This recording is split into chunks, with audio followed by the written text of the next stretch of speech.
Rick Sanchez has been declared the smartest man in the universe and has been responsible for some of the most fantastic creations. Fans of the show have likely spotted an invention of Rick's that they wouldn't mind having in their own home. But the question is, which of these inventions is truly the most useful? That's what we're going to figure out today. I'm Kyle with Wicked Binge, and this is Rick Sanchez's inventions, useless to most useful. I turned myself into a pickle! For this list, we'll be covering inventions we see being used throughout the show. We know that Rick has been responsible for a lot of cool and potentially harmful stuff, but we're going to limit things and only cover what we see in action so we can determine its usefulness, not only to Rick himself, but to anyone else who may have the invention at their disposal. Though it made for a memorable episode, we're placing Rick's Pickle serum at the bottom of the list as least useful. Even Rick can only say that the reason he used it was because he had the ability to do so. But in that same episode, we see that being in that state for too long can drain a person and lead to a pretty harsh death. And we see that the body of a pickle is a pretty vulnerable thing to be stuck in. Unfortunately, we don't all have the know-how to make a body out of rats or whatever else may be nearby. This may come as a surprise, but we don't see much practical use for being turned into a pickle.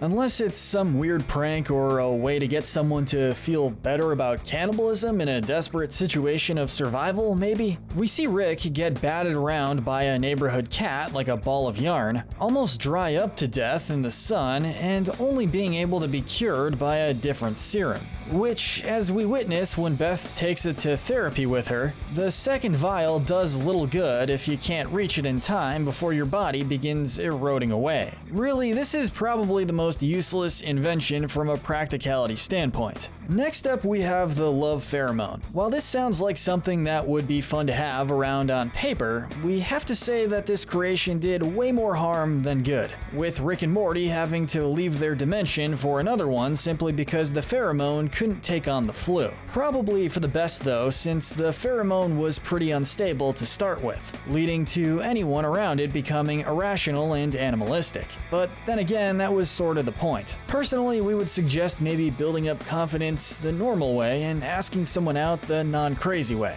But even then, make sure they don't sneeze all over you. Next, we're placing the Shrink Ray and Anatomy Park together. Now sure, Miss Frizzle would gladly bring her kids on a trip here. Another idea that looks like fun on paper, but most people are going to be a little hesitant to take a vacation inside of a sick man's stomach. And a lot of people who saw the Shrink Ray being used for the first time had some warlike flashbacks to Honey, I Shrunk the Kids. And the episode shows that the concept was an unsafe and unpredictable one. We understand that it was meant to be a parody of Jurassic Park, but we feel that only proves how bad of an idea this really is. But we will give some points to the Shrink Ray being a very effective invention that could come in handy if used responsibly. And of course, we appreciate that the clothes shrink and grow with the person being affected. Just be aware of ants and scorpions. Moving on, we have the Time Freezer. Though useful and effective, we had to dock a lot of points because of the long-term effects of the device. The lasting effects meant that anyone who wasn't frozen would have unstable time for a while and would be unable to interact normally with their surroundings until everything fell back into sync. Freezing time is something everyone would like to be able to do for those mornings where we're running late, or to stop an embarrassing moment, but that does little good if it could end your existence in the long run. The downfall of what could happen outweighs the good that could come from it. Now, who wouldn't want a butter-passing robot? Or a robot that could pass anything at the table? Now, there is a small problem of the robot being shown as self-aware, asking right away what its purpose was and falling into a state of depression upon hearing it was only meant to do one thing: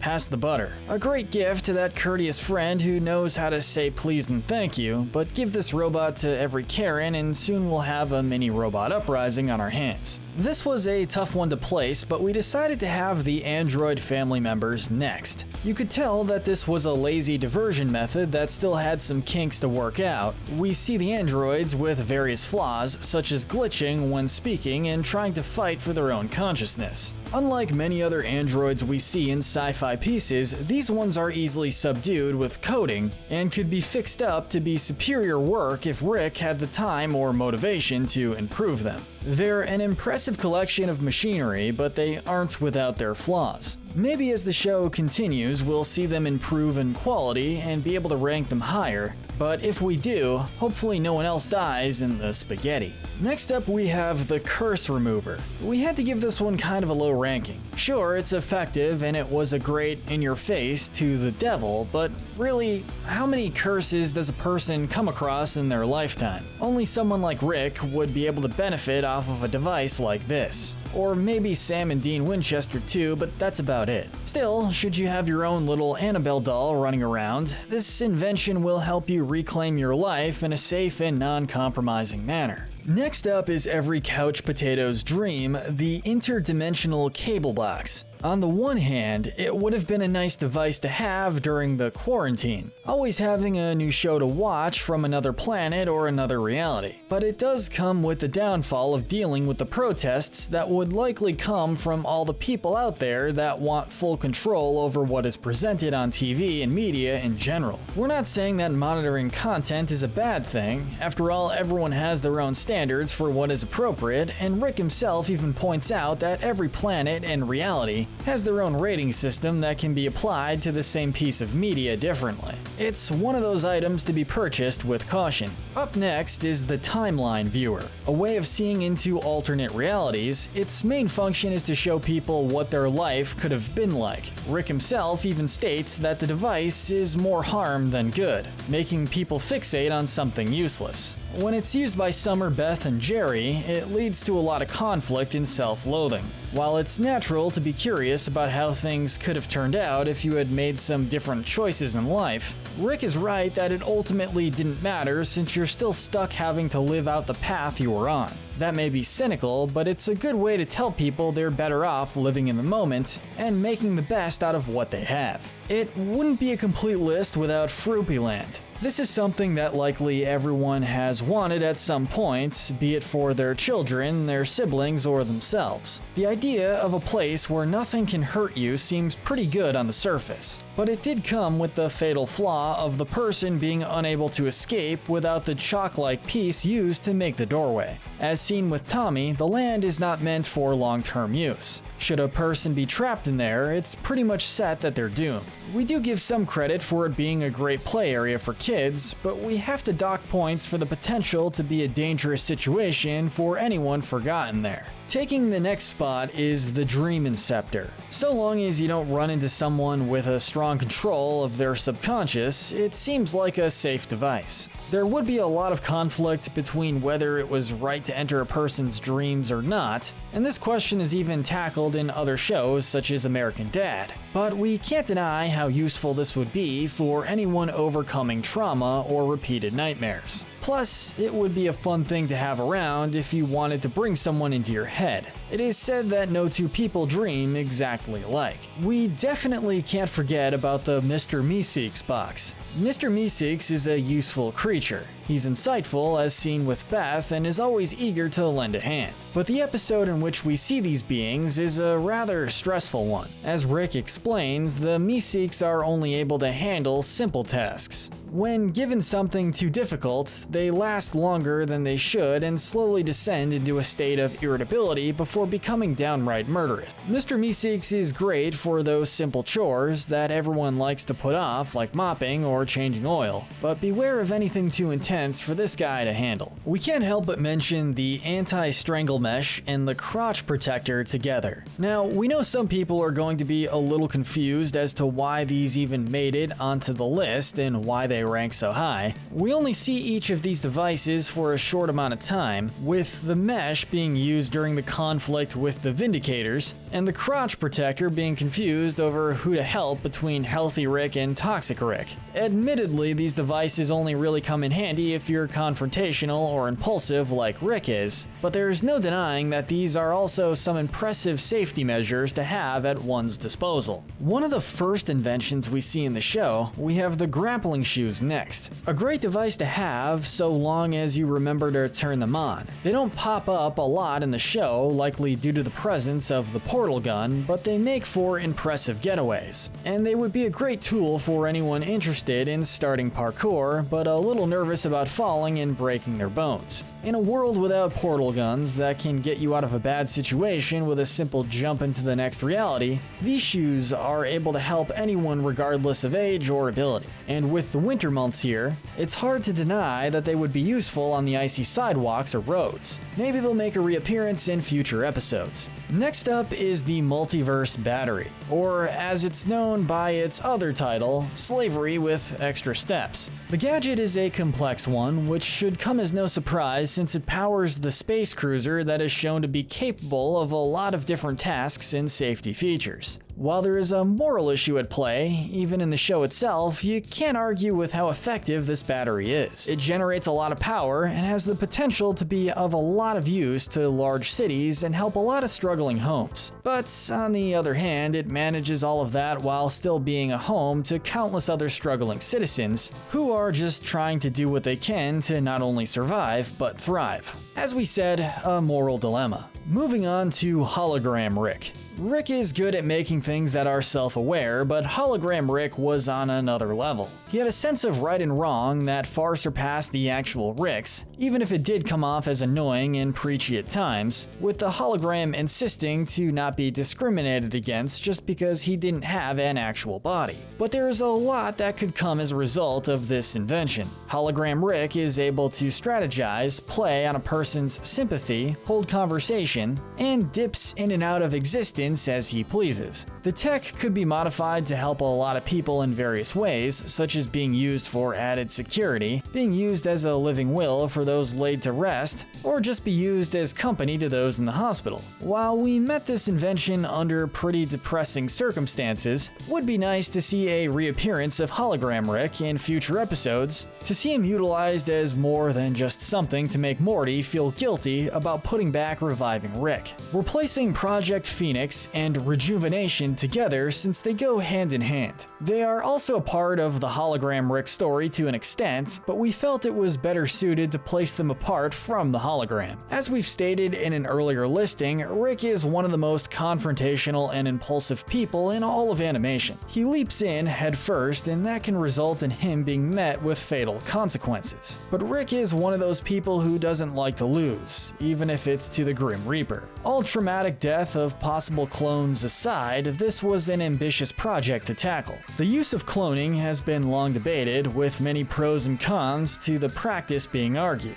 We see this in the show too, with Beth questioning whether leaving her life with her family was a good idea so she could travel space guilt-free. The project was so effective, even Rick couldn't tell the difference between his real daughter and the new one. Which leaves us with the question of just how many cloned bodies Rick has gone through to keep going. But as it stands currently, we have to place them here on our list, since it has the potential to help a lot of people better their lives, but we've also seen negative portrayed, even when the best of intentions was behind the use. Moving on to fourth place, considering what it was capable of, we had to place concentrated dark matter. It's something that Rick has been tailed over for years. What is the recipe for concentrated dark matter? A lot of enemies have tried to duplicate the creation themselves, and who can blame them? Dark matter was something that Rick created to be able to travel through space faster than anyone dared hope. Even in the Pocket Morty's game, we see that this creation is an ingredient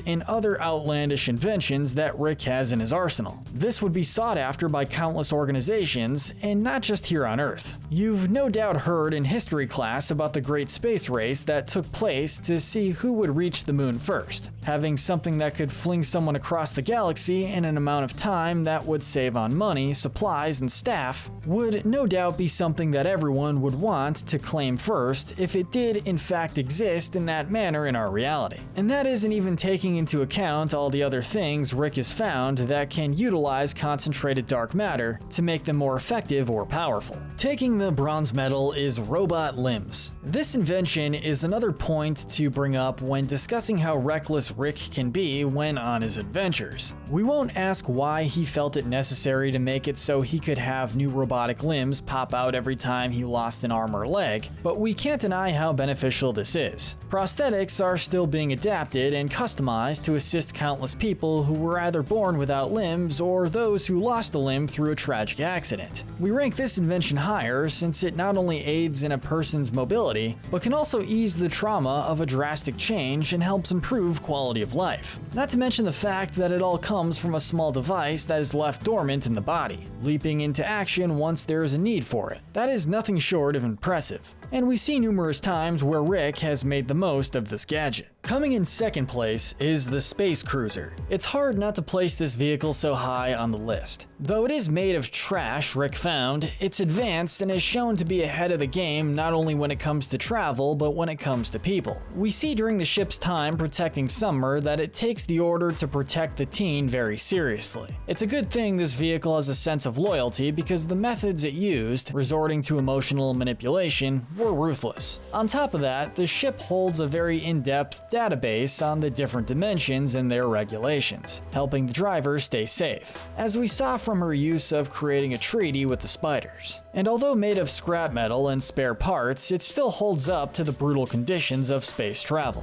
What more could you ask for? Well, how about the portal gun, which we're giving the gold medal of usefulness. This is the most iconic invention in the show, and for good reason. There are endless possibilities when it comes to being able to travel from dimension to dimension with the push of a button. The technology is such a useful one that in the show, we see a few characters try to trick Rick into handing over the secret of it, or try to make a bootleg portal fluid themselves. This doesn't only have potential for fun vacations, but could be an asset for everyone, with research being advanced with communications with different species, and resulting in better technology in medicine. But of course, you can always use it for that trip you've been putting off, too. But what do you think? What's the most useful invention in Rick's arsenal? And let us know if there's another science fiction cartoon in which we should rank the inventions. Make sure to hit that notification bell and binge our Good to Evil playlist, where we break down the morality of the characters in your favorite cartoons, shows, and movies. But most importantly, stay wicked.